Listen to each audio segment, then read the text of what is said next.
Bismillahirrahmanirrahim. Wassalatu wassalam ala Rasulillah wa ala alihi wa sahbihi wa man tabi'ahum bi ihsanin ila yaumiddin, amma ba'du. Allahumma sahli sadri wa yassir li amri wahlul 'uqdatam min lisani yafqahu qawli. Allahumma inna nas'aluka ilman nafi'an wa rizqan tayyiban wa amalan mutaqabbalan. Allahumma 'allimna ma yanfa'una wa zidna ilman wal huda wat tuqa was salaha ya rabbal alamin.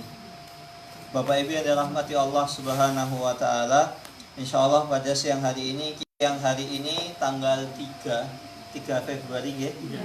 Tanggal 3 Februari 2022. Masya Allah. Cuman ternyata nggak sadar, ternyata sebentar lagi saya udah semakin tua ya. Gitu aja. Waduh Pak Hendarto, makin tua. Permasalahan kelima al-khutbatu fiha. Jadi permasalahan kelima yang bawa buku halaman 176, yaitu khutbah ketika salat istisqa. Yusannu ayyahtubal imamu fi salatil istisqa'i bi khutbatin wahidatin ba'da salati. Kata penulis, semoga Allah menjaga beliau, disunahkan untuk berkhutbah, seorang imam berkhutbah ketika melaksanakan salat istisqa dengan satu khutbah setelah dilaksanakannya salat. Jadi salat istisqa ini khutbahnya sama dengan seperti khutbah salat Idul Adha dan Idul Fitri. Jadi salat terlebih dahulu, kemudian khutbahnya cukup sekali. Berbeda dengan salat Jumat. Kalau salat Jumat kan khutbahnya ada 2 kali. Khutbah, kemudian nanti duduk, khutbah lagi. Ya walaupun di sini terjadi perbedaan pendapat di kalangan ulama.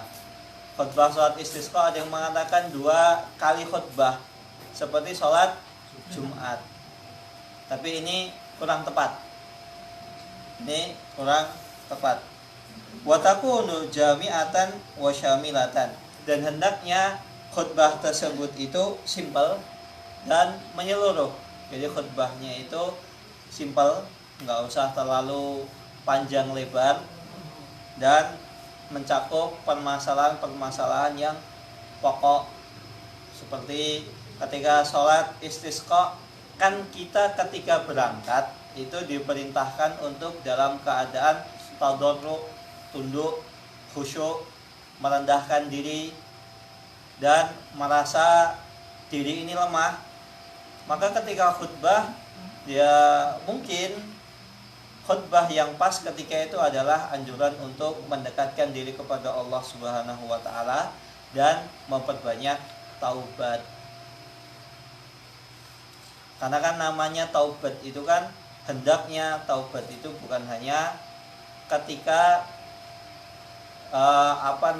ketika kita setelah selesai berbuat salah atau setelah kita menyelesaikan sesuatu perbuatan kita, tidak. Tapi taubat, istighfar itu hendaknya setiap saat. Baik ketika kita merasa kita berbuat salah ataupun tidak.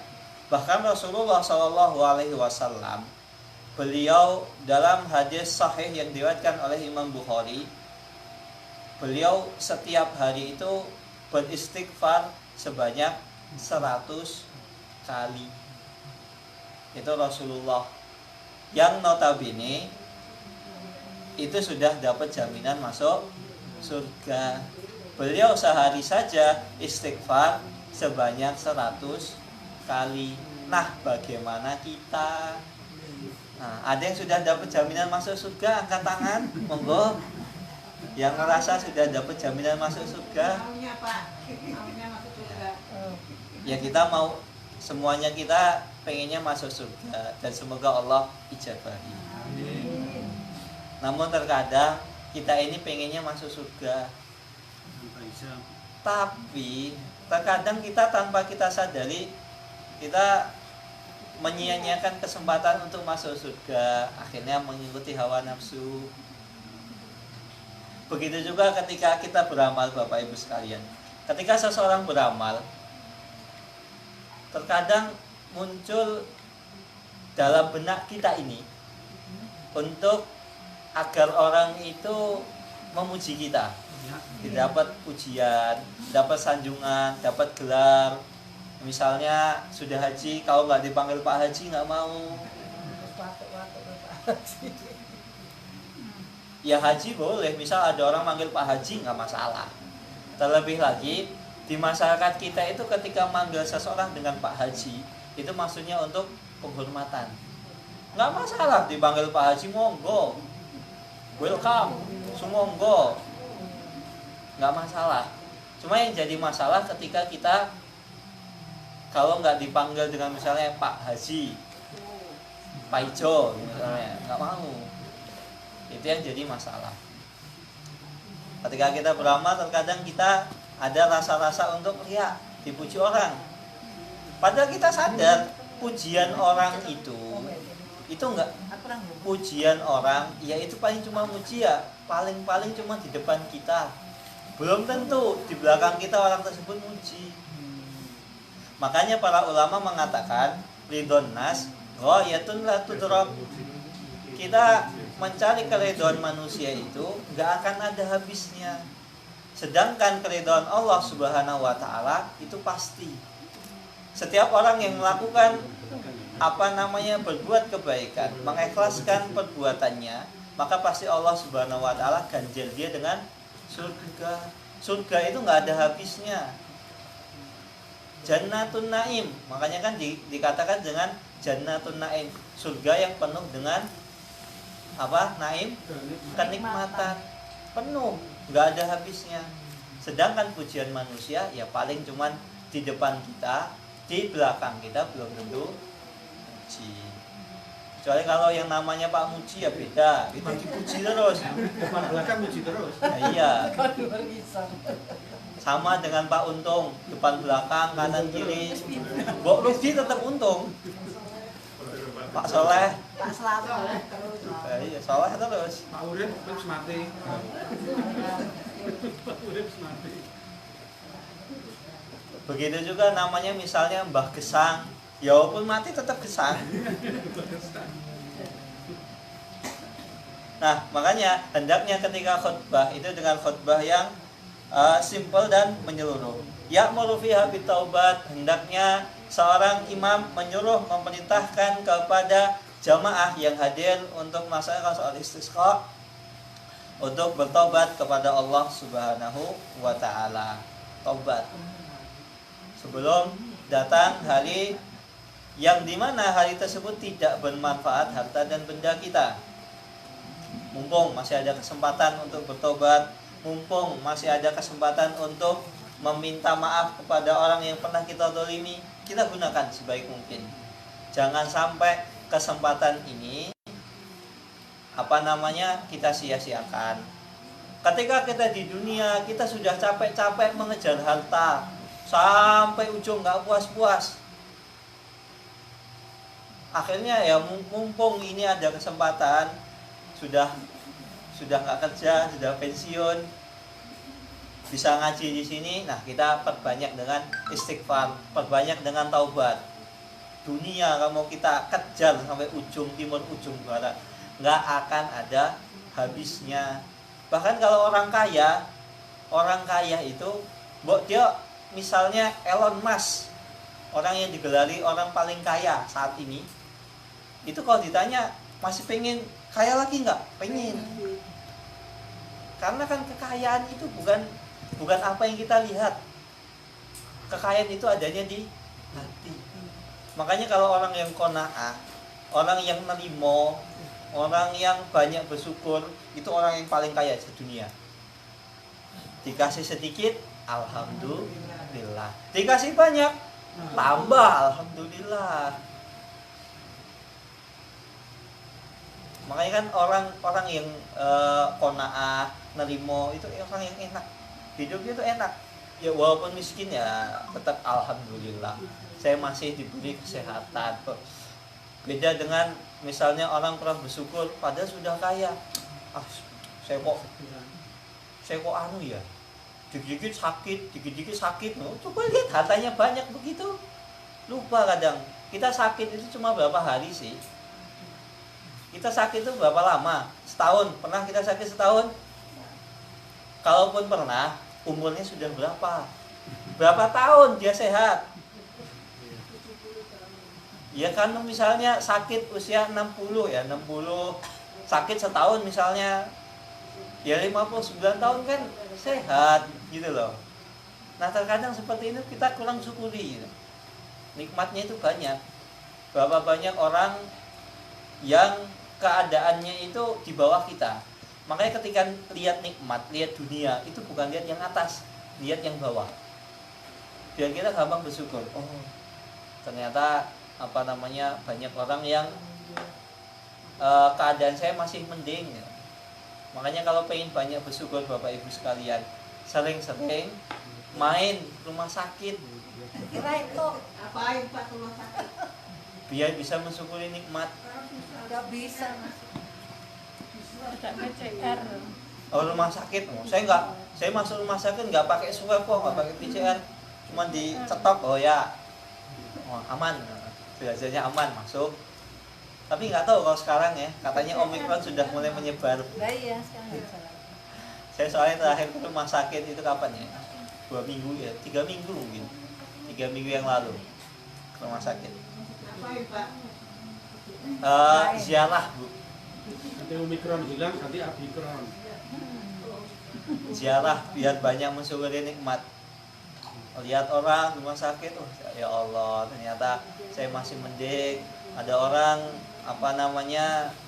nggak bisa jalan, nggak bisa ngomong, ternyata alhamdulillah, walaupun saya nggak punya duit masih bisa jalan, bisa ngomong, syukur.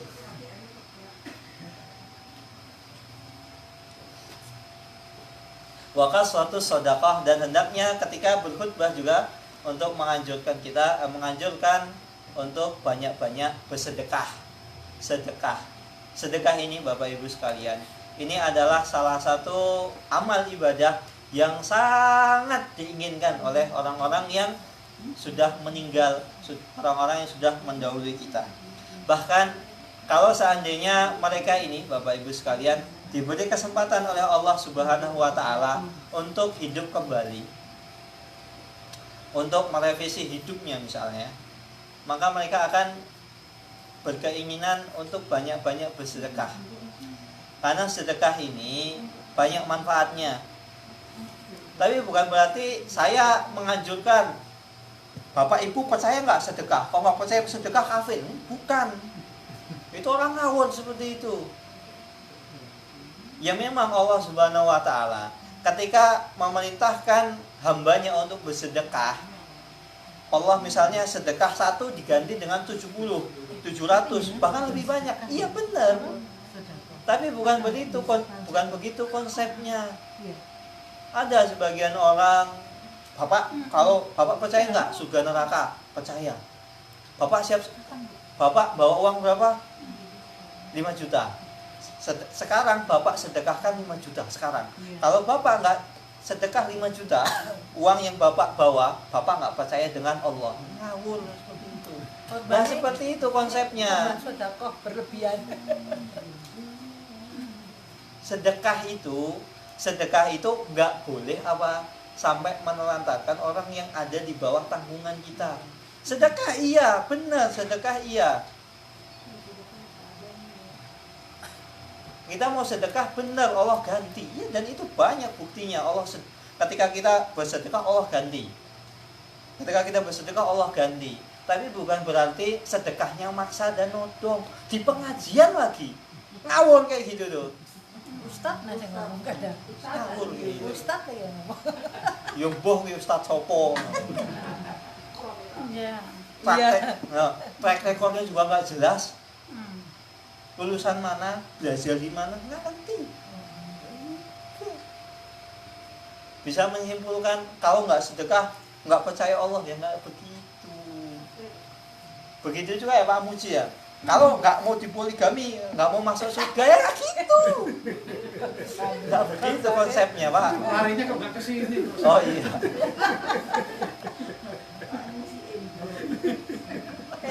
Ini biar ada selingan gitu. Biar kita nggak sepadan. Gitu. Ya karena kan ya mohon maaf ya sebagian ya memang. Tapi apakah kalau misalnya rela dipoligami bakal masuk surga? Hah? Ya nggak begitu. Nggak begitu. Nggak, bukan nggak usah aja. Kalau bisa ya nggak apa-apa. Tapi kalau nggak mampu ya nggak nggak usah gitu. Nggak mampu kok ngapain? Satu aja nggak ada habisnya kok. Ya Pak Puji ya. Siap.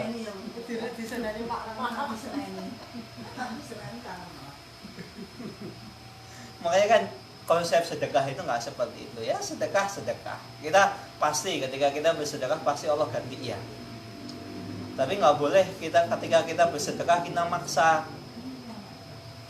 sama aja kita kayak ngemis begitu ya. Dan saya di sini juga saya nggak memaksa seperti kita ketika bersedekah seperti Abu Bakar Bapak Ibu sekalian. Ketika beliau bersedekah, beliau itu langsung sedekah. Ketika misalnya Rasulullah SAW mengatakan umat Islam membutuhkan untuk biaya perang atau untuk biaya ini, langsung saat itu juga Abu Bakar datang. Ya Rasulullah, ini harta yang ada di tanganku dan semua harta yang ada di rumahku ini saya sedekahkan ke engkau. Keimanan kita itu nggak kayak Abu Bakar.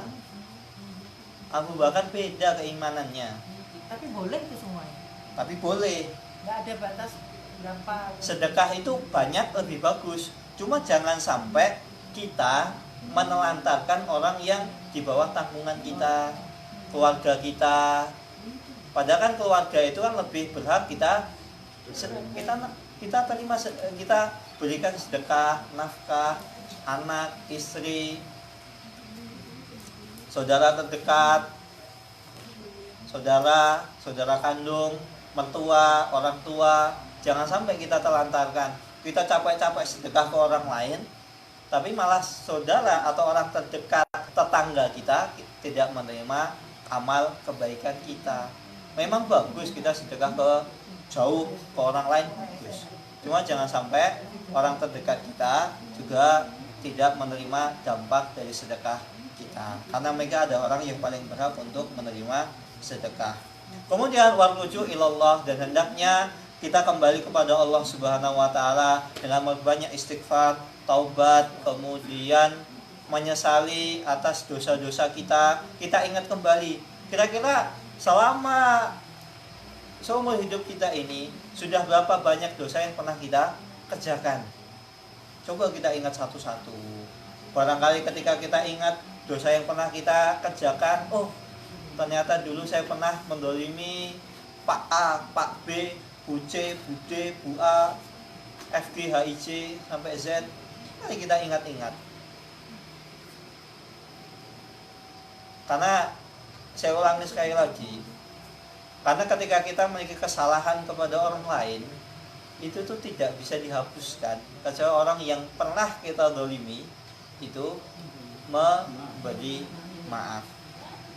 Jadi mumpung masih ada kesempatan, mari kita gunakan sebaik mungkin watarkul ma'asi, dan kita meninggalkan perbuatan dosa. Kita ingat-ingat kembali dosa apa yang pernah kita kerjakan, kemudian kita ingat-ingat, kalau perlu ditulis di list, saya pernah ini, saya pernah itu, saya pernah ini, di list, tinggalkan, jangan dikerjakan lagi. Di list dibaca wong liya. Di list ya jangan dibaca orang lain, bahaya itu. Makanya mati kita cek dosa yang pernah kita kerjakan, dicek gitu. Dicek dosa yang pernah dikerjakan apa, menggunjing, menggibah, ngasani tonggo, apalagi banyak dosa yang pernah kita kerjakan. Bukan hanya Bapak Ibu sekalian, saya juga banyak dosanya. Maka kita cek dosanya apa, kezaliman, mungkin kita selama ini nggak adil kepada anak kita, kepada istri kita, kepada orang tua kita, pada mertua kita kalau masih ada. Ada, alhamdulillah. Wayan bagi ayub serafil khutbati minal istighfar, dan hendaknya ketika kita khutbah dan khutbah tersebut memperbanyak istighfar kepada Allah Subhanahu wa taala, wa qiraatil ayatil lati ta'muru biha, dan membaca ayat-ayat yang berkaitan tentang memperbanyak istighfar. Bapak Ibu sekalian, ada sebuah ayat yang arja ayatin fi kitabillah. Walaupun ini adalah masih masih terjadi perdebatan. Jadi ayat yang paling memberikan harapan kepada seorang manusia, yaitu qul ya ibadiyalladzi asrafu ala anfusihim la taqnatu min rahmatillah innallaha yaghfirud dzunuba jami'an. Wahai hamba-hambaku, qul ya ibadilladzina asrafu, wahai hamba-hambaku yang asrafu, yang telah melampaui batas, yang dosanya, yang pernah melakukan dosa sepenuh bumi, la taqnatu min rahmatillah, janganlah sekali-kali engkau berputus asa dari rahmat Allah. Innallaha yaghfirud dzunuba jami'an, sesungguhnya Allah Subhanahu wa taala akan mengampuni seluruh dosa. Jadi misal kalau dosa kita banyak, sebanyak apapun, sebanyak bumi misalnya, kemudian kita datang kepada Allah, kita mengharap, kita berdoa dengan khusyuk, berdoa dengan merendahkan diri, dengan penuh kerendahan hati, dengan penuh harap, insya Allah Allah Subhanahu wa taala akan mengampuni seluruh dosa kita. Semua dosanya, semua dosa Allah akan ampuni. Maka ini adalah ayat yang paling benar-benar memberikan harapan kepada setiap manusia. Surat apa? Saya lupa. Surat bukan An-Najm. Qul ya ibadiyalladzina asrafu bukan Al-Furqan. Juz sekitar 24. 24-an. Yusuf ya? Bukan. Yunus. Bukan. Di belakang 20-an. Bisa dicek, saya lupa Al-Furqan atau apa gitu.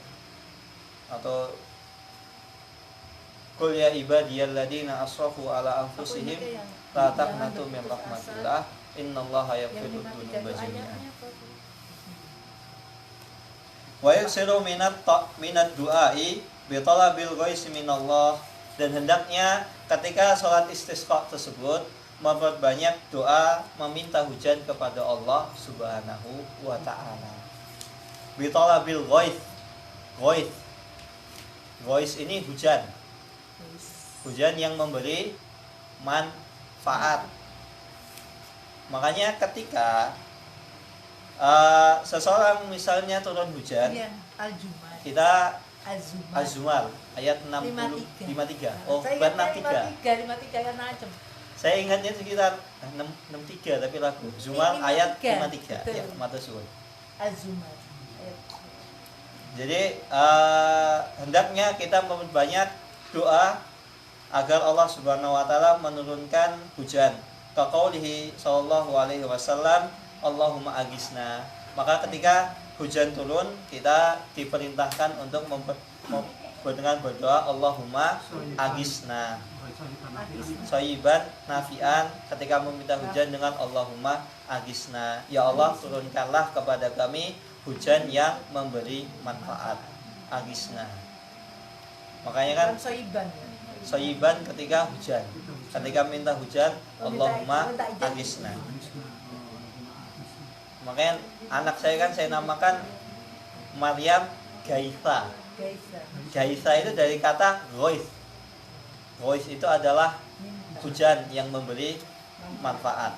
Jadi filosofi adalah orang yang memberi manfaat orang yang ada di sekitarnya. Gaitha. Maryam tadi namanya Maryam Gaitha. Gaitha. Gaitha. Ya. Ya nggak apa-apa Bu. Nama itu nggak harus. Ya aku kan realistis. Begini. Puji ono memuji barang sing ono, realistis. Enggak mengada-ada. Tapi doa nama itu Bapak Ibu sekalian nama itu nggak harus nama bahasa Arab, nggak wajib. Nggak wajib ya. Nggak wajib ngomong nama Terus bahasa Arab. diganti ya, diganti. Nama misalnya nama Jawa, ya nggak masalah, Bejo gitu. Bagus. Bejo terus. Nggak masalah. Yang jadi masalah itu nama, misalnya nama-nama yang mengandung kesyirikan, nama-nama yang mengandung sesembahan agama lain, itu nggak boleh. Makanya nama Wisnu, Brahwana, Siwa, terus apa meneh? Apa meneh? Diganti itu. Harus diganti. Wisnu juga harus diganti. Wisnu kan nama berhala, Pak. Kalau misalnya itu ada gantilannya apa gitu. Nggak boleh, tetap nggak boleh. Wisnu itu kan nama Tuhan. Nggak boleh, itu haram namanya. Brahma. Kocokku akeh sering Wisnu. Wisnu, Brahmana, Siwa, Apa haknya ada di kono? nggak boleh seperti itu. Tapi misal nama Jawa yang mantep bagus, Ontong, Tapi urip itu kula-kula terus. Jo, terus apa boleh? Boleh, nggak Bejo, masalah. tapi rugi terus. Berarti bejone bukan di bisnis, Pak. Mungkin uripe bejo. Misal bar ditipu enek sing investasi kan. Bejo, Pak, tetep bejo. Untung. Jadi nama itu nggak harus nama bahasa Arab. Tapi memang Allah Subhanahu wa taala ada nama-nama yang Allah sukai. Iya betul juga. Seperti namanya Abdullah. Wisnu kan Tuhannya mereka, bukan Tuhan kita gitu. Iya, makanya nggak boleh nama Nah, dengan maksudnya Wisnu. kan urusan dia gitu. Tapi menamakan anak kita dengan Wisnu nggak boleh. Tapi mau Muslim Wisnu Karena Muslim. itu mengandung kesyirikan. Nggak boleh. Wisnu, Siwa, Brahmana, napa boleh? Kadang orang ambil dari Sanskerta kan. Yang mengandung kesyirikan misalnya itu nggak boleh. Begitu juga nama-nama yang terlalu hulu, berlebihan. Misal Khairun Nisa nggak boleh. Khairul Khairun Nisa itu bukan nggak boleh, dibenci. baik. Karena sebaik-baik Baiknya perempuan. wanita nggak boleh. Itu namanya hulu. Enggak, kita akhirnya enggak tahu ya nama yang enggak boleh, harus bingung ya. Ya jadi nama itu yang nggak boleh itu yang mengandung kesyirikan atau maksiat, itu nggak boleh. Nah, kalau Khairun Nisa itu adalah nama yang dibenci, nggak haram, tapi dibenci. Karena apa? Sebaik-baik wanita.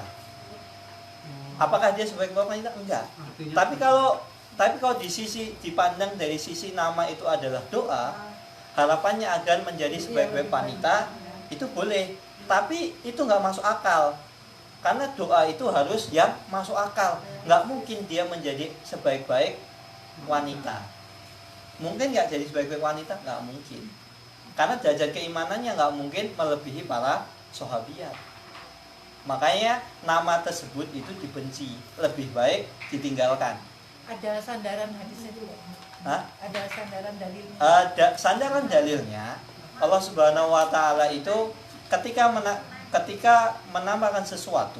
Jadi menamakan sesuatu itu menamakan sesuatu yang menunjukkan kelebihan, keagungan, itu hanya milik Allah. Sedangkan ketika kita berdoa, nama itu kan doa gitu Bapak Ibu sekalian. Nama itu doa. Makanya ketika kita berdoa, itu kan dalam hadis itu kan kita boleh berdoa selama doanya tidak mengandung sesuatu yang memutus tali silaturahmi. Misalnya kita berdoa, ya Allah matikan dia kecelakaan, nggak boleh. Kecuali itu memang orang yang memang secara dalil nas itu memang terlaknat.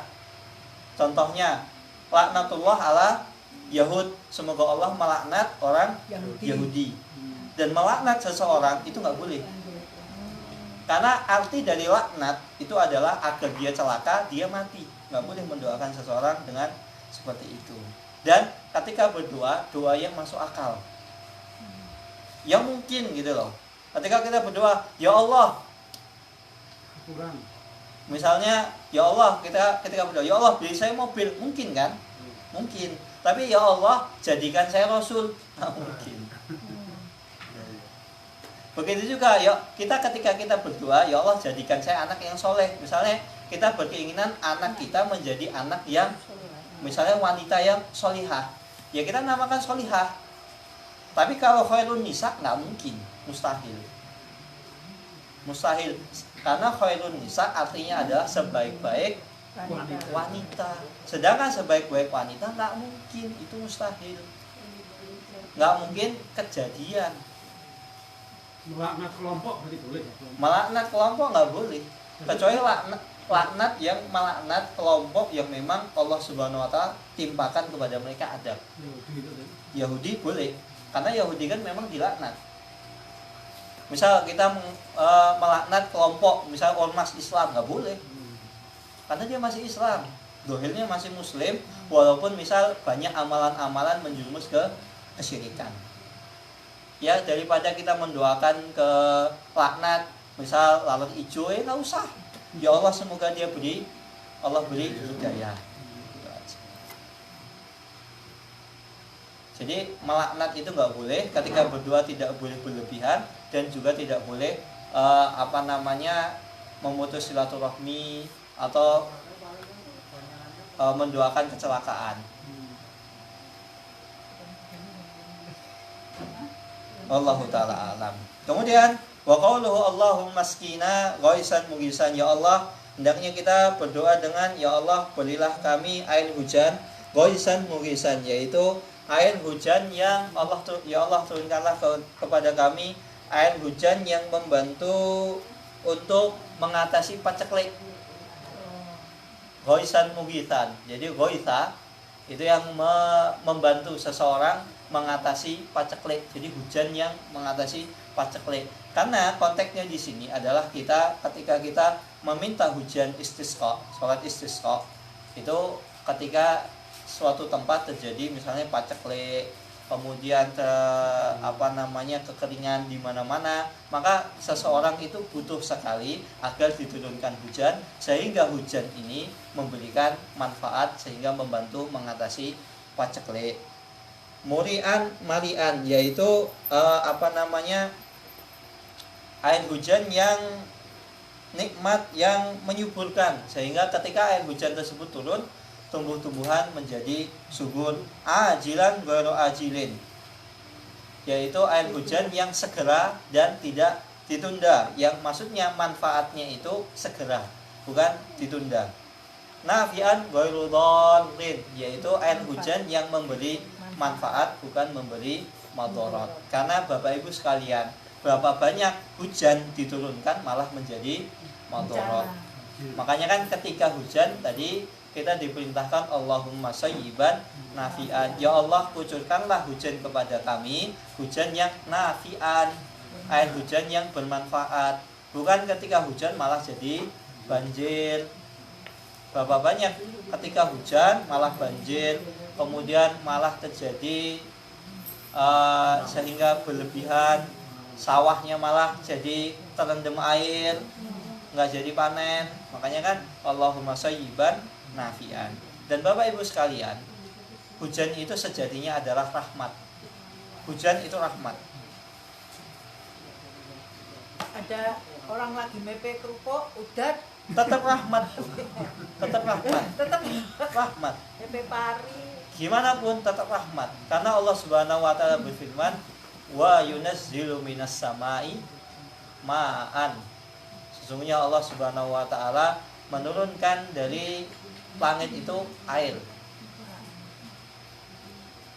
Sesungguhnya Allah Subhanahu wa taala menurunkan dari langit itu air yang membawa rahmat kepada kita. Ya walaupun misalnya ketika hujan kita masih mepe misalnya gendar, ya bakal kerupuk itu tetap air hujan itu rahmat. Rahmat. Mungkin kan ya mungkin kita rugi ya gorengnya ditunda. Tapi secara umum air hujan itu rahmat. Tetap air hujan itu rahmat. Tapi setidaknya kan ya alhamdulillah cuman kerupuk yang kena. Coba kalau yang turun itu apa? Misalnya abu. Iya. Kan enggak Hujan abu. ya kerupuknya enggak boro-boro masih bisa dijemur lagi. Enggak bisa digoreng. Iya, walaupun kerupuknya kena air, ya sudah. Berarti kan suruh nunda, ya besok lagi.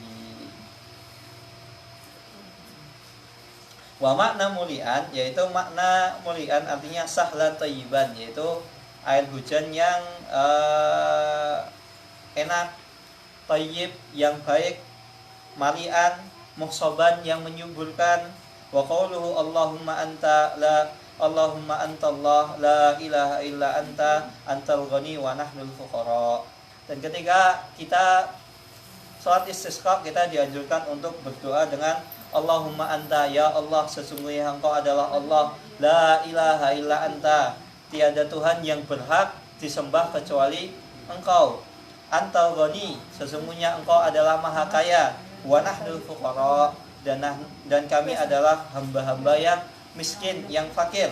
Anzil alainal ghaitha, ya Allah, turunkanlah kepada kami air hujan yang memberi manfaat. Waj'al ma anzalta lana quwwatan wa balaghan ilahin, dan jadikanlah air hujan yang Engkau turunkan kepada kami sebagai kuwah, sebagai kekuatan, sebagai bekal sampai waktu yang telah Engkau tentukan. Wa nahwu dzalika, dan bisa juga dengan doa-doa yang lain. Wa yarfa'u yadayhi, dan hendaknya ketika berdoa sambil mengangkat kedua tangan.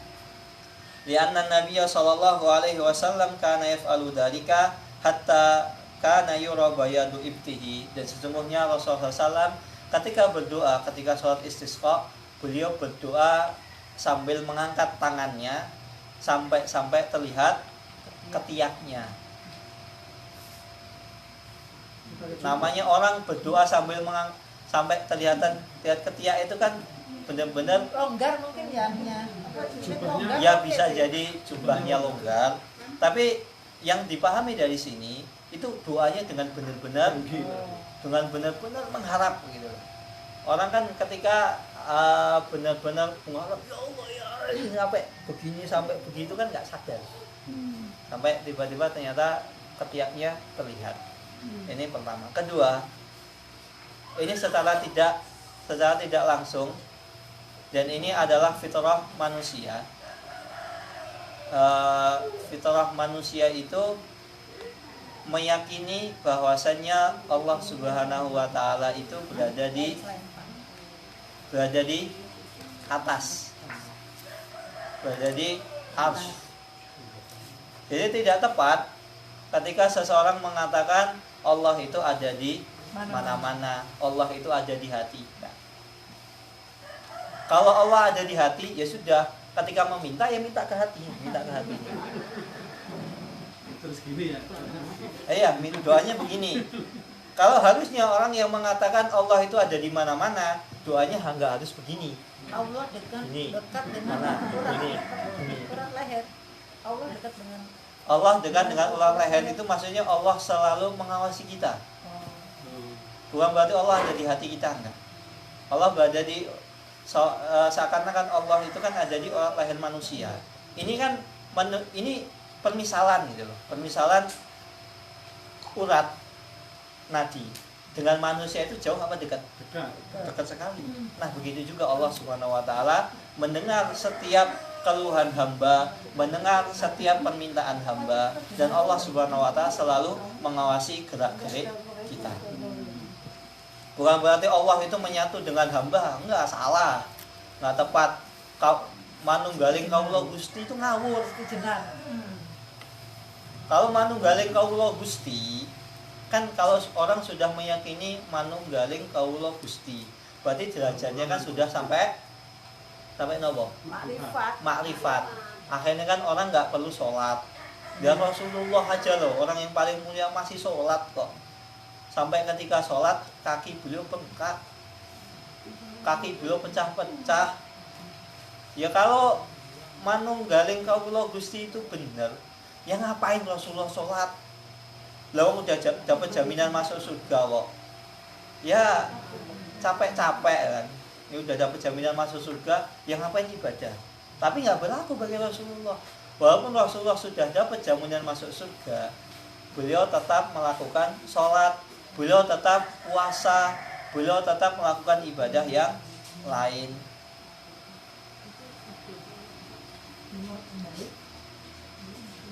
Wa yarfa'un nasu aydiyahum, dan begitu juga manusia jamaah salat yang lain juga mengangkat kedua tangannya. Di anna Nabiya sallallahu alaihi wasallam lamma rafa'a yadayhi yastasqi fi salatil jumu'ah, karena sesungguhnya Rasulullah sallallahu alaihi wasallam ketika beliau mengangkat kedua tangannya untuk meminta hujan, itu dilakukan ketika beliau sedang melaksanakan sholat Jumat. Rafa'an nasu aydiyahum, dan manusia ketika itu ikut mengikuti beliau mengangkat tangannya. Wa yuksira minas sholati ala nabi, dan ketika sholat istisqa diperintahkan untuk memperbanyak sholawat kepada Nabi Muhammad sallallahu alaihi wasallam, li'anna dzalika min asbabil ijabah, karena ketika kita mendahului permohonan doa kita dengan mendahulunya dengan sholawat kepada Nabi Muhammad sallallahu alaihi wasallam, maka itu termasuk sebab-sebab Allah ijabahi doanya. Ustaz, buku ini lain dengan buku itu ya? Sama, Oh, sama. Ini buku aslinya, itu terjemahannya. Kok uraiannya banyak itu? Kenapa? Enggak, katanya uraiannya banyak. Uraiannya sendiri, cuma diuraikan sendiri. Saya uraiannya sendiri, Bu. Makanya kan Tak ingat. Makanya kan Pak Hananto main kan kalau Ustaz Musa pakai buku terjemahannya nggak bisa. Memang benar. Bisa. Ketika saya baca terjemahannya kan Bingung malah. jelas ini mah letter lag gitu loh. Nah Nggak bisa beda berkembang, dengan ya. ketika baca kitab aslinya. Oh bahasa Arabnya begini. Berarti dari segi bahasa Arab maknanya seperti ini, seperti ini, seperti ini, bisa menjabarkan. Lebih luasa. Nah, iya.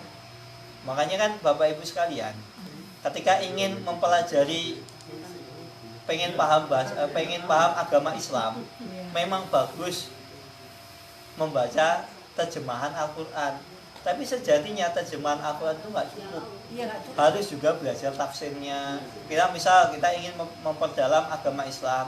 Kita ingin, saya pengen mempelajari tafsir surat ini. Kita cari misalnya tafsir-tafsir yang bagus. Dan saya ada salah satu tafsir yang bagus. Ini menurut saya recommended sekali. Apa? Dan menurut saya ini buku tafsir yang paling bagus. Saya belum pernah menemukan buku tafsir sedetail ini, sebagus ini.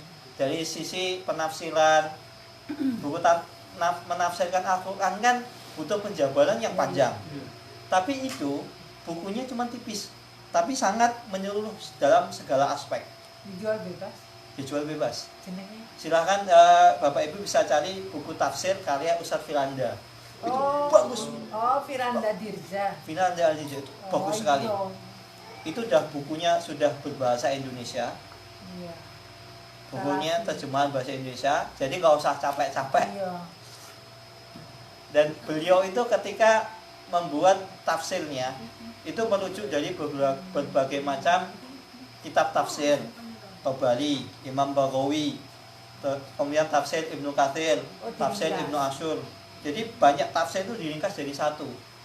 Dan itu Masya Allah.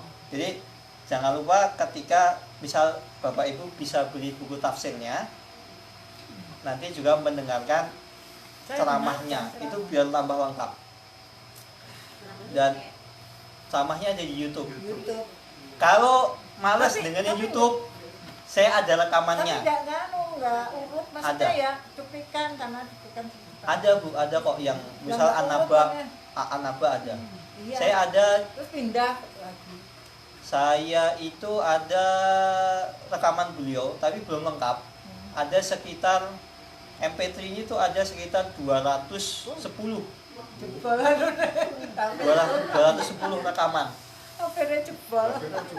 Kenapa? Tuh, kok Pak, cuman 2 giga. Cuman 2 giga. Kan itu MP3. 210 rekaman MP3. Dan saya ketika saya ingin paham tafsir surat itu apa gitu, saya nyari rekaman, saya nyari di YouTube, nyari tafsir misalnya surat Al-Baqarah ayat 103 misal. Iya, kan tafsir Al-Baqarah 103 Firanda. Karena tulis begitu, Ustadz Firanda. Sayang. Kalau nggak ada, wah sayang sekali. Padahal beliau ketika menafsirkan sesuatu itu benar-benar detail. Tolong dong carikan Apanya Ibu? surat ke-15 ayat 589 tafsirnya. Surat ke-15 surat apa? Al-Isra. Bukan 15 kok. Hijr. Al-Hijr. Bukan Hijr ya. Al-Hijr ya, Al-Hijr. Ayat 89 sampai 91. Aku bingung tentang idin itu loh. Al-Qur'an terbagi-bagi. Itu apa? 89. 89 sampai 91. Kayaknya di beliau itu rekamannya belum ada. Nah, makanya itu. Kayaknya belum ada. Itu yang Coba saya bingung. cek dulu. Sesuk ae pelajarannya diteruskan Nah. sih. Nah, itu PS. Saya itu ada di HP. Itu sudah saya masukkan di HP saya. Iya, besok Jadi aja deh. ketika saya pergi kemana-mana, saya sering pakai, misalnya pakai headset. Saya dengerin tafsir beliau. Besok aja Ustaz, kasihan. Kita lanjutkan. Iya. Kemudian istaski sebabul ijabah. Karena ketika kita, ya Bapak Ibu sekalian, ketika kita misalnya ketika bersolawat kepada Nabi Muhammad SAW, ini adalah salah satu sebab di mana doa kita bisa Allah ijabahi. Tapi bukan berarti misalnya ketika kita menginginkan sesuatu udah sholawatin aja, itu nggak tepat. Oh, nggak tepat itu. Nggak tepat. Wes sholawatin wae, nggak tepat. Karena ketika kita menginginkan sesuatu itu juga ada, pertama ada sebab, ada sebab, ada akibat. Sebabnya apa? Akibatnya kan, akibat efek dari itu kan Allah berikan apa yang kita minta. Sebab apa yang kita minta itu Allah ijabahi, sebabnya apa? Pertama kita juga harus usaha. Makanya dikatakan, wes udah saya pengen ini, misalnya kayak saya pengen mobil, kemudian mampir ke showroom mobil, sholawatin. Harus usaha. Pak Jiro, waktu ntar. Yo, sholawatin, ya Allah, aku pengen Pajero. Bener. Bener. Sholawat itu ada sebab Allah ijabahi doa kita. Tapi perlu pertama usaha. Usaha, kemudian kita juga berdoa dengan doa yang Allah misalnya doa-doa yang tadi nggak ada mengandung memutus silaturahmi, mengandung sesuatu hal yang mustahil, itu nggak boleh. Kemudian sebelum doa kita bersolawat kepada Nabi. Pastikan sholawat yang kita pakai untuk berdoa tersebut itu sholawat yang masru', yang diperintahkan oleh Rasulullah SAW, sholawat yang dianjurkan, bukan asal-asal sholawat gitu. Karena kan sekarang kan banyak sholawat yang ngawur. Posisinya itu pernah, ayo kita di tanah, kita sholawati. Pernah saya jajak teman gitu. Berarti itu masuk ke apa? Ya itu nggak ranah tepat. apa itu? Itu masuknya ke itu pertama cara yang nggak tepat. Bahkan kalau saya pengen beli tanah, sholawatinya aja. Bahkan itu secara tidak langsung ketika kita misalnya kita pengen beli tanah, wes sholawatin wae. Iya. Itu secara tidak langsung kita meminta langsung kepada Rasulullah Shallallahu Alaihi Wasallam. Padahal ketika kita meminta sesuatu itu ke Allah. Oh, enggak, masih terhalang ini ya. Iya. Jadi ketika kita misalnya saya pengen beli tanah, ya sudah, saya berusaha yang saya mampu, kemudian ya Allah, misalnya Allahumma sholli ala Muhammad wa ala ali Muhammad kama sholaita ala Ibrahim wa ala ali Ibrahim. Ini adalah sholawat Ibrahimiyah, sholawat yang paling bagus. Jadi nggak usah pakai sholawat yang ngawur. Allahumma sholli sholatan kamilatan, ngawur. Iya. Coba dilanjutkan. Itu banyak kesyirikan. Allahumma sholli sholatan kamilatan. Ya Allah, aku bersolawat kepada Engkau wahai Nabi Muhammad dengan sholawat yang kamil, yang sempurna. Kemudian wasalim salaman ala ada yang apa? Wasalim salamatan taman ala nabiyina Muhammad. itu nggak masalah, nggak masalah insya Allah. Setelahnya alladzi tunji minal, nah itu ngawur. Karena kenapa? Karena kita berdoa, ya Allah, aku bersalawat kepadamu yang salawatan kamilatan, wasalim salaman, dan segala selamat, keselamatan bagi engkau. Alladzi tunji minal makruhat, yang engkau ya Rasul bisa menghilangkan apa? Makruhat, sesuatu yang kita benci, bisa menghilangkan bencana. Bapak Ibu sekalian, Rasulullah bisa menghilangkan bencana atau pembuatan? Oh, wow. Makanya syiriknya di situ. Ada sholawat Tibul Qulub sama Bu, itu secara tidak langsung ketika kita baca terjemahannya itu yang kan ketika di liriknya, kalau orang yang punya, orang kan memang sholawat itu kan bisa menenteramkan hati. Kan maksud dari Tibul Qulub itu adalah biar hati kita tentram. Benar, memang dengan sholawat, karena sholawat itu kan kita taat kepada Allah, mendekatkan diri kepada Allah, memang membuat hati kita tenang. Tapi masalahnya sholawat Tibul Qulub, di dalam sholawatnya itu maknanya itu salah. Secara tidak sadar kita kita meminta sesuatu, ya Rasul, tenangkanlah hatiku. Padahal Rasulullah SAW sudah wafat, dan nggak mungkin Rasulullah SAW bisa mengabulkan doa kita. Makanya syiriknya di situ.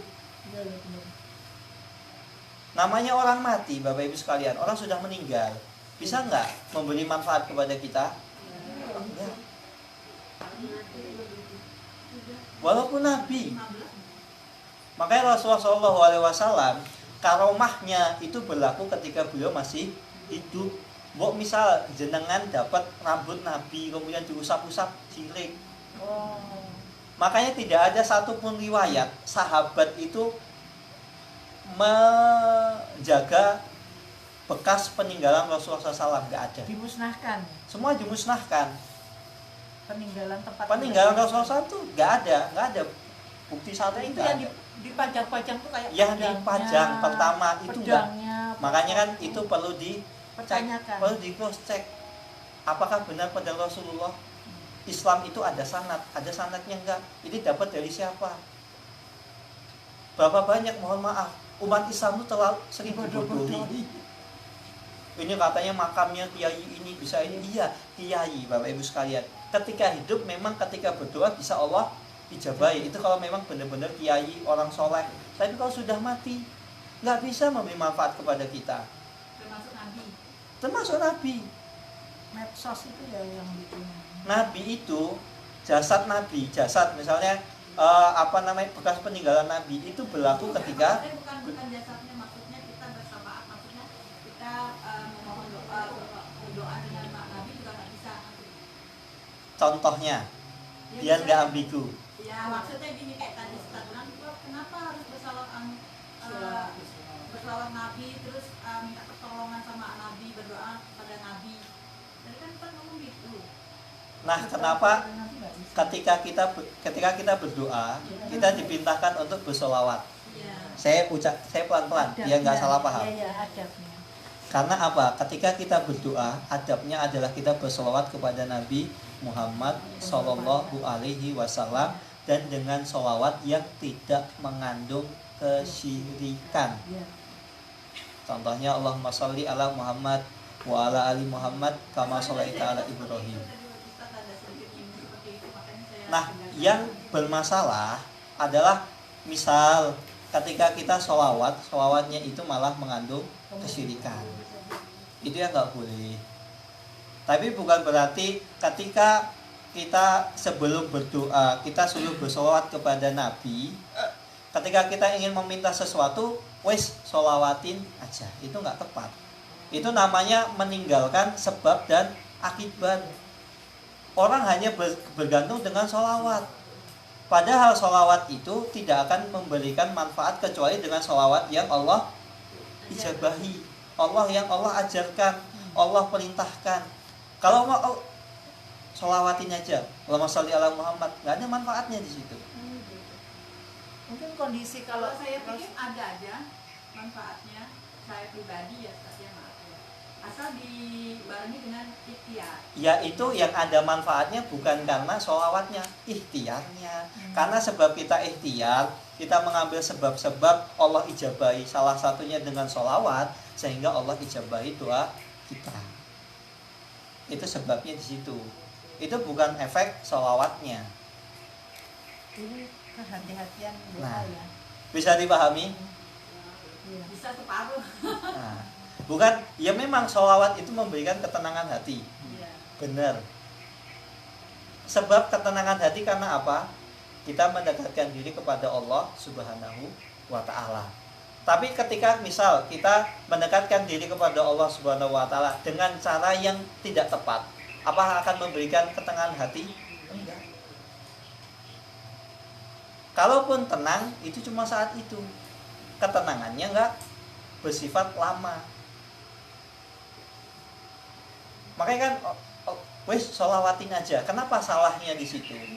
Salahnya sholawatin aja karena pertama itu meniadakan pertama Allah. Karena sama saja seakan-akan kita langsung minta ke Rasulullah, bukan ke Allah. Padahal yang membeli Kayak berselingkuh ya kita ya. iya kayak berselingkuh. Memang artinya Allahumma sholli ala sayyidina Muhammad. Itu artinya apa? Maknanya bagus. Penghormatan. Penghormatan kepada Nabi. Misal kayak tadi Ibu Wati saya pengen beli tanah, wes sholawatin Ya aja. ada yang gitu kan. Seakan-akan kita wes sholawatin aja, maksudnya udah sholawat aja. Kita minta aja sama Rasul. Padahal kita meminta itu kepada Allah. Nggak tepatnya di situ. Bisa dipahami? Begini Bapak Ibu sekalian, antara syirik dengan sesuatu yang diperintahkan Rasul itu sebenarnya tipis banget. Dan begitu juga antara riba dengan jual beli yang Allah ridhoi itu tipis, bedanya tipis. Makanya kalau saat kita diperintahkan atau ada orang yang ngajak ke hal-hal yang berbau riba, tinggalkan.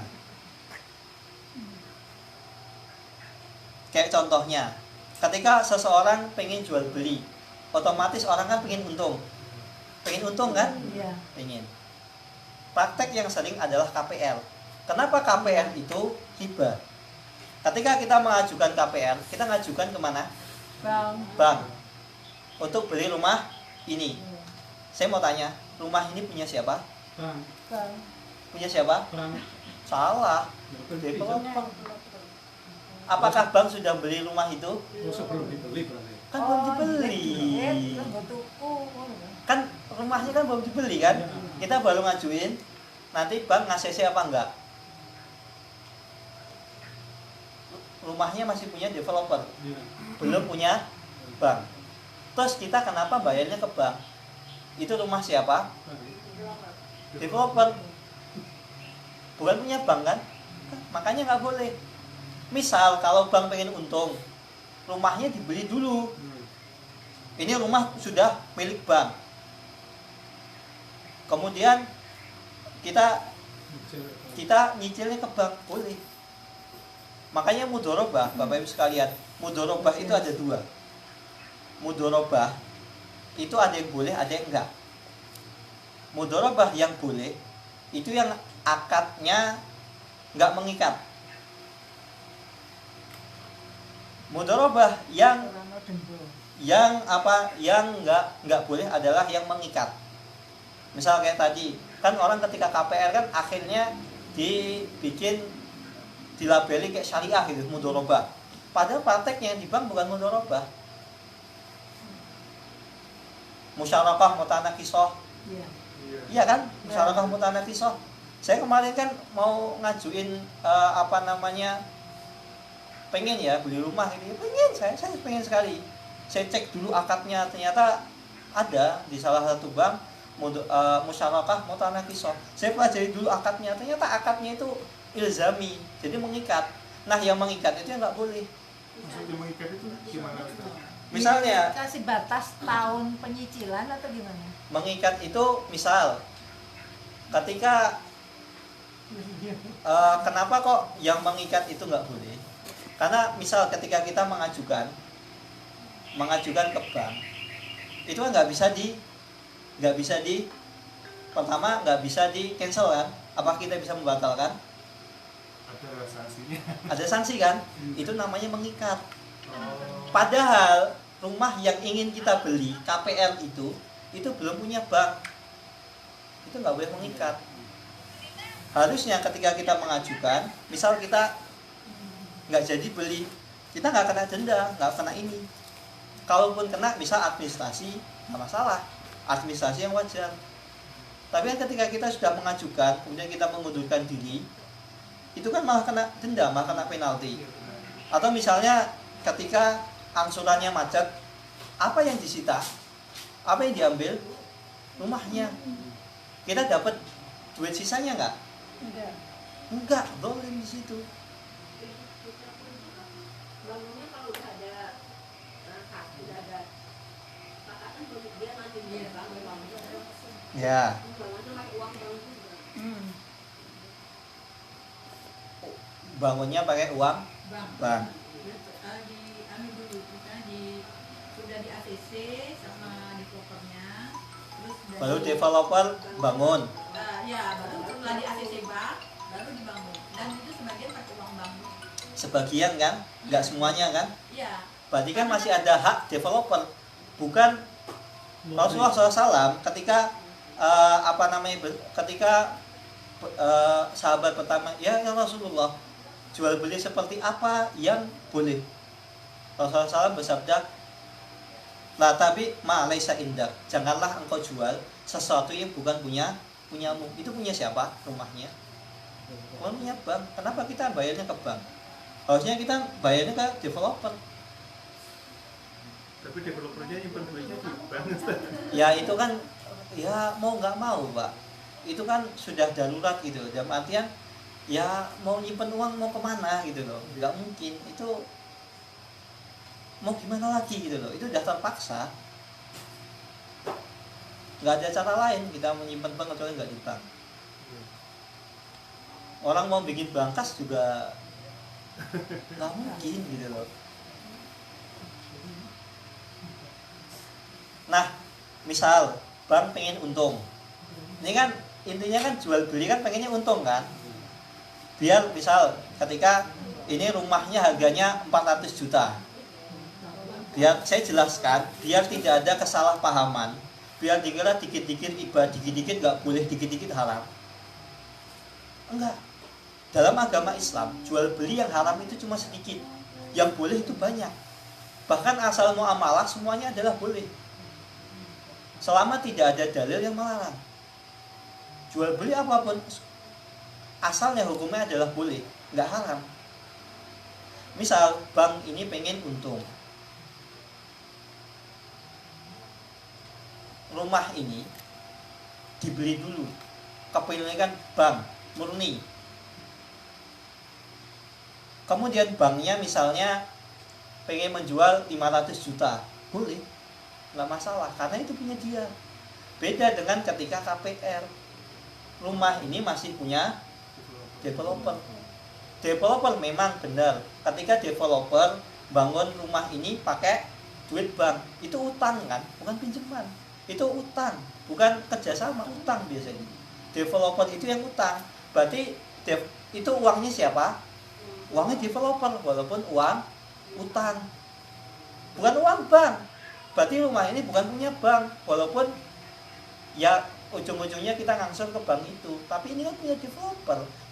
Developer ketika membangun rumah ini utang, nggak masalah. Kita utang kan boleh. Emang utang haram? Enggak. Nah, batasannya hutang sampai disebut riba itu seperti apa, Ustaz? Ini ribanya karena apa? Karena kita membeli kepada yang bukan yang memiliki. Oh, sebetulnya. Iya. KPR itu nggak boleh. Karena apa? Kita membeli sesuatu bukan kepada pemiliknya. Ini misal, kenapa? Ya ribanya itu karena apa?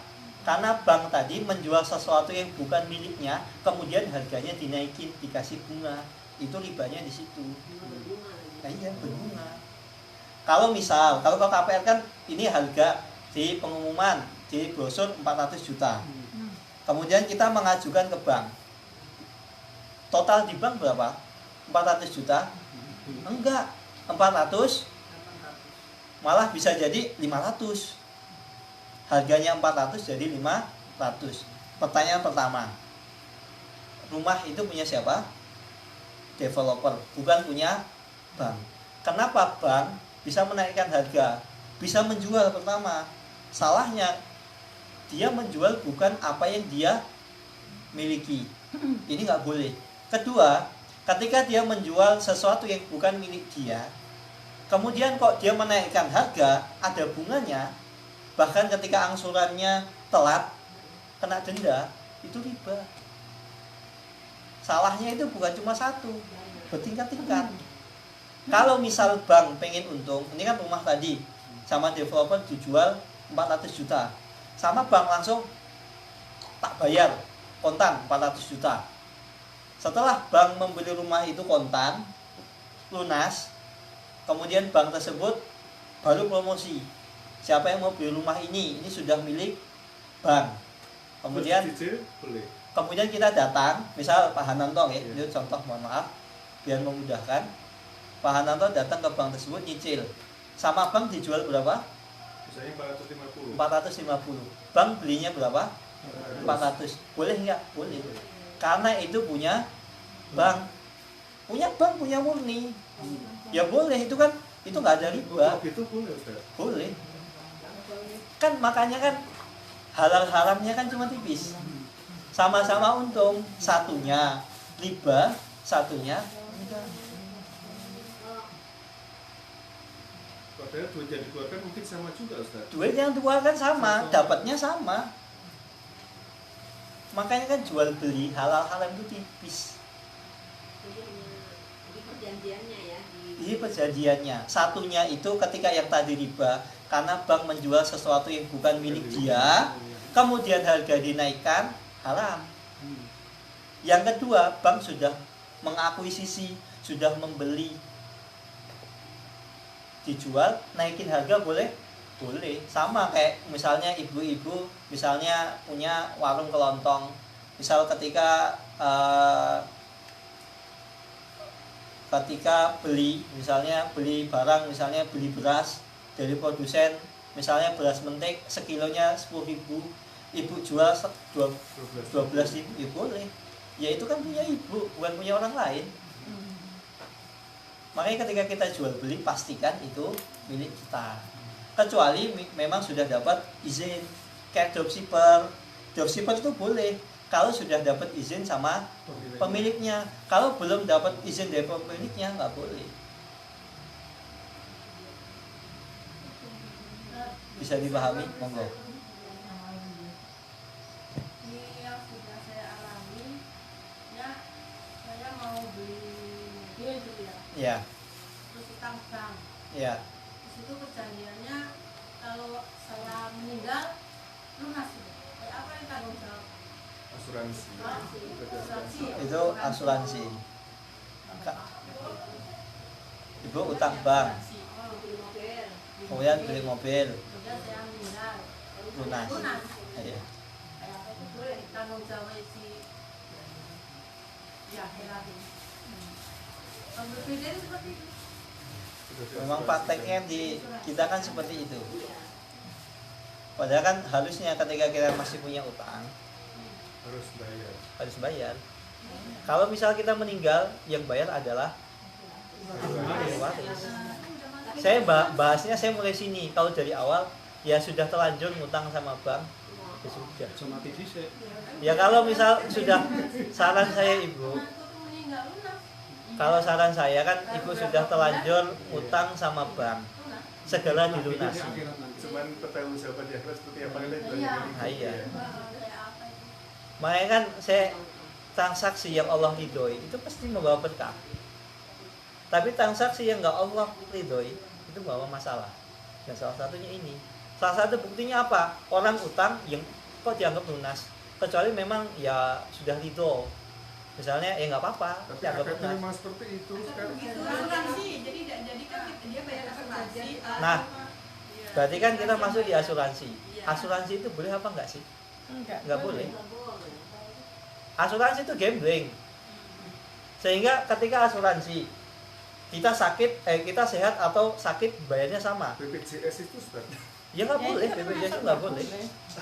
Asuransi nggak boleh. Padahal pemerintah mewajibkan itu semua. Nah, ketika misal pemerintah mewajibkan, apalagi kan bapak kan mantan pegawai negeri, PNS mau nggak mau harus bayar. Iya. Terus yang bayari asuransinya kantor apa kita?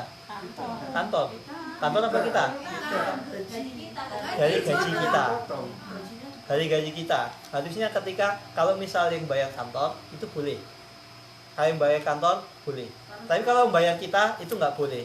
Tapi karena mau nggak mau dipaksa kita harus punya, ya sudah, nggak mungkin lagi begitu loh. Jadi yang saya tahu gini, kalau BPJS itu dia sistemnya itu sistem gini jadinya. Jadi orang yang tidak punya Sistemnya ta'awun. Iya, sama nggak boleh Bu. Itu kan Jadi kita sekarang menolong orang yang sakit, jadi- Bapak Ibu sekalian, banyak Ya, masalah riba itu dibikin seakan-akan indah. Bunga bank, bunga itu bagus enggak? Riba cantik. Makanya kan setan kan pintar menghiasi sesuatu. Mohon maaf, pelacur jadinya apa? PSK, Malam. kupu-kupu malam. Kupu-kupu kan indah, walaupun asalnya Dari urat. urat. PSK, mohon maaf, pekerja seks komersial, pekerja. Pakai Itu belum pelacur. masuk kurung ya dia ya. Bahkan ada tuna apa? Gila. Tuna susila kan seakan-akan dibikin indah gitu. Setan kan seperti itu.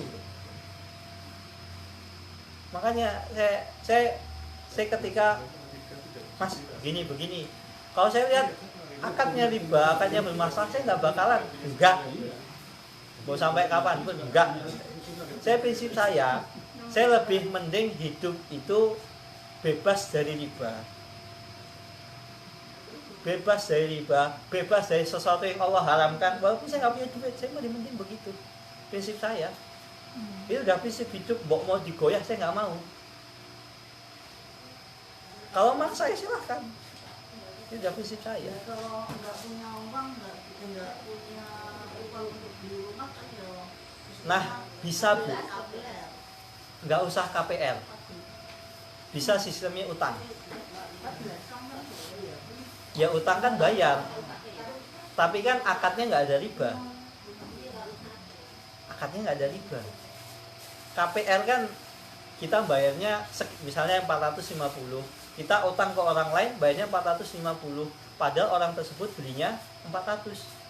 Yang ngutangi kita untung, tapi itu kan nggak masalah. Karena apa? Itu punya dia. Beda dengan KPR. Beda dengan KPR, karena KPR itu barang milik orang lain, dijual sama dia, kemudian dia naikin harga, dia ngasih bunga. Kalau bayarnya telat, kena denda. Kalau udah terlanjur, segera dilunasi. Ya maksudnya segera dilunasi, sebisa mungkin kita melunasinya. Kemudian kalau udah terlanjur, perbanyak istighfar. Dijual aja rumahnya. Kalau misal, nah benar kata Pak Muji, kalau misal riba itu masih mengobati kita, dan kita misal mampu untuk menjual aset kita, kita jual. Boleh lagi yang dulu. Bapak Ibu sekalian, kita ketika hidup di dunia ini nggak dipaksa untuk kita hidup mewah. Kaya itu nggak harus. Walaupun ketika seorang muslim kaya itu bagus, tapi nggak dituntut. Yang dituntut ketika hidup adalah hidup kita berkah. Apa yang kita hasilkan dari hal yang halal, bukan yang haram. Misal kita ingin beli rumah, bisa dengan sistemnya adalah kita pinjam duit, utang. Di Jogja, Bapak Ibu sekalian, itu Utang ada. dengan bunganya itu tidak termasuk riba ya Ustaz. Saya utangnya ke bank, tapi misalnya saya mau bikin rumah, saya mau beli rumah, saya punya tanah, saya pinjam duit 100 juta, Nah, ya. terus saya mengembalikan 125, Ya. itu riba nggak? Riba Pak. Ya, Riba. Riba. istighfar. Solusinya biar nggak riba kan, misal Bapak pengen bangun rumah, Ya. Bapak sudah punya tanah, Ya. ngajukan ke bank, harusnya bank itu ini nggak riba. Bank, oke, bangun pengen tipe seperti apa? Seperti ini, siap kita bangunkan. Bank yang bangunin, Oh. nggak minjemin duit ke Bapak. Iya. Bank yang bangunin sudah jadi. Bank gini loh, oh saya kalkulasi seperti ini, saya bangun. Bapak pengen mintanya spesifikasi seperti ini. Oh, ini kurang lebih habisnya sekitar 130 juta. Padahal sebenarnya bank itu cuma mengeluarkan 100 juta. Tapi Urusan Bapak dia. bayarnya 130 juta. Akhirnya sama bank dibangunin. Sudah dibangunin, Bapak bayar. Itu nggak riba. Nggak riba. Karena yang dijual apa? Bangunan. Bangunan, Oh. jasanya, Berarti bukan apa? Pinjaman. oh. Praktek di bank, saya pengen bangun rumah, saya butuh dana sekian. Akhirnya kita minjem ke bank 100 juta, kita bayarnya ke bank 120 juta, itu riba, nggak boleh. Yang nggak, iya di akadnya, yang boleh bank itu yang bangunin. Misalnya bank habisnya cuma 100 juta, kita bayarnya 130 juta, nggak apa-apa. Itu kan jual barang, bukan Berarti- ngutangi. berarti Kenapa kayak- riba? Karena kita utangnya 100 juta, bayarnya 130 juta. Padahal duitnya cuma tuh podo ya Ustaz ya. Duitnya bodoh. Makanya kan Tapi- saya katakan Bapak Ibu sekalian, halal haram itu bedanya cuma tipis akad dan akad ya. di akadnya. Rumah saya dulu di kontrak apa itu koperasi Iya. koperasi syariah ya, Iya. dari Abadi apa yang daerah itu gini, itu ternyata kalau orang mau pinjam mau beli apa, mau beli lombok buat anu apa, kan di depan rumah saya pasar, mau bayar lombok gini aja, lomboknya berapa saya bayar dulu, benar berarti itu ya? Boleh. Oh. Lomboknya bayar dulu, Udah bayar dulu terus dia, oh tak sak ini aku berarti sak ini Ayo, dia boleh. jual Kan udah punya dia gitu iya loh. iya betul itu Bukan utang loh. saya diceritain oh gitu toh pantesan dia muter keliling mau butuh apa Cuma kan begini Bapak Ibu sekalian, terkadang kita ini orang yang nggak mau capek gitu. iya iya Itu kan sebenarnya ya memang agak capek kan, Iya, lebih capek. ribet kan. Heeh. Tapi itu yang Allah berkahi. oh. Tapi kalau banknya pakai bunga boleh nggak? Kenapa? 30 juta tapi kalau bayarnya tolak kena bunga gitu. Ya nggak boleh, nggak boleh. Ada Bapak Ibu sekalian, misal pengen bangun rumah. Di Jogja ini ada BMT yang siap untuk menerima properti, jasa beli properti. Jadi misal, jadi itu propertinya itu dibeli dulu, lunas, baru kita bayar ke BMT tersebut. BMT UMY itu menawarkan jasa tersebut. Dan itu nggak ada riba, nggak ada penalti, nggak ada denda. Kan enak, sama-sama enak gitu loh. Bukankah ketika kita menolong seseorang itu pengennya enak sama enak kan?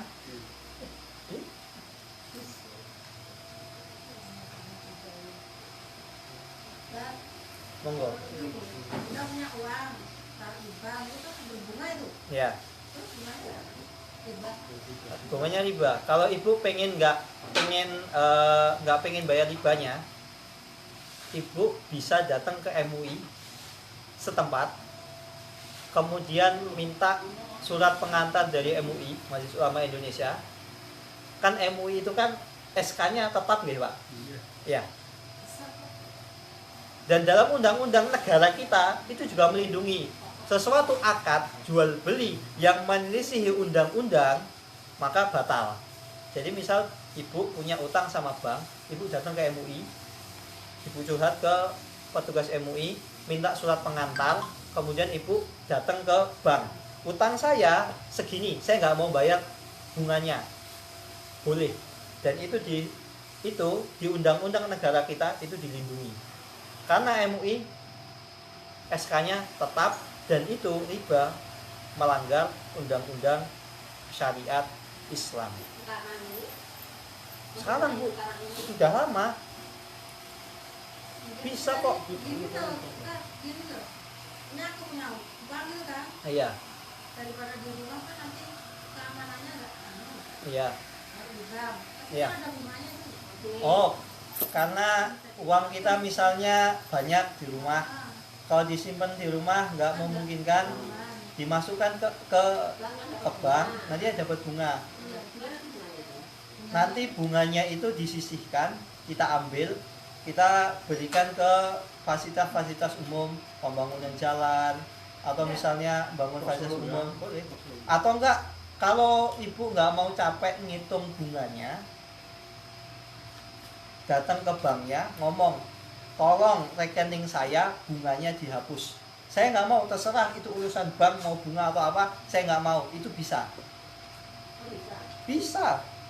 Saya kenapa ngomong seperti ini, berani ngomong seperti ini, ya karena saya pernah bergelut dengan mantan manajer bank. Saya ada beberapa kenalan mantan manajer bank. Saya tanya, bener nggak seperti ini? Bener, Sat, bener. Dan kita bisa datang, misal ketika kita utang sama bank, kita nggak mau bayar bunganya, kita datang ke MUI, minta surat pengesahan dari sana, pengakuan dari MUI, kemudian kita datang ke bank. Ketika banknya menuntut, nggak bisa, ini sama-sama. Ini sama-sama, walaupun kita sudah stamp, sudah tanda tangan di atas materai, ya ini juga kedudukannya tetap kok, ini juga tetap. Tapi ketika hukum itu berbenturan, ini melanggar, ini memaksa, ya menang yang melanggar. Allah